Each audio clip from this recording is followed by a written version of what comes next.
আসসালামু আলাইকুম। আজকে চলে আসলাম মাচ্চা হট কিভাবে তৈরি করে তা আপনাদেরকে দেখিয়ে দেবো একদম বিস্তারিত। মাচ্চা পাউডার অল্প একটু দুধের সাথে ভালোভাবে মিক্স করে নিতে হবে। তারপর একটা মগের ভিতরে দুধ নিতে হবে পরিমাণ মতো। আমি নিলাম 250 গ্রাম। তো ক্যাপাচিনো পুম যেভাবে করে একদম অবিকলভাবে ক্যাপাচিনো পুমের মতো লাতে পুমের মতো অবিকলভাবে পুম করে নিতে হবে আগে।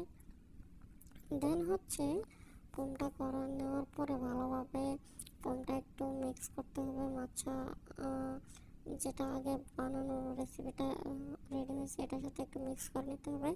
তারপর অবিকল ক্যাপাচিনো, লাতে, ফ্ল্যাট হোয়াইট এগুলো যেভাবে তৈরি করে অবিকলভাবে এভাবে তৈরি করা যায়। আমি এভাবেই করলাম, আপনারা অন্যভাবেও করতে পারেন। এক এক জায়গায় এক এক রকমভাবে করে।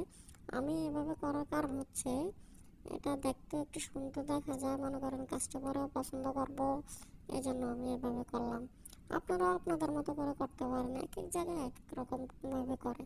আমি এখানে এভাবে করছি যে আমার কাস্টমার এটা যেহেতু দেখে পছন্দ করে, নেক্সট টাইম কাস্টমার আসে আমার দোকানে, এই জন্য আমি এভাবে করলাম।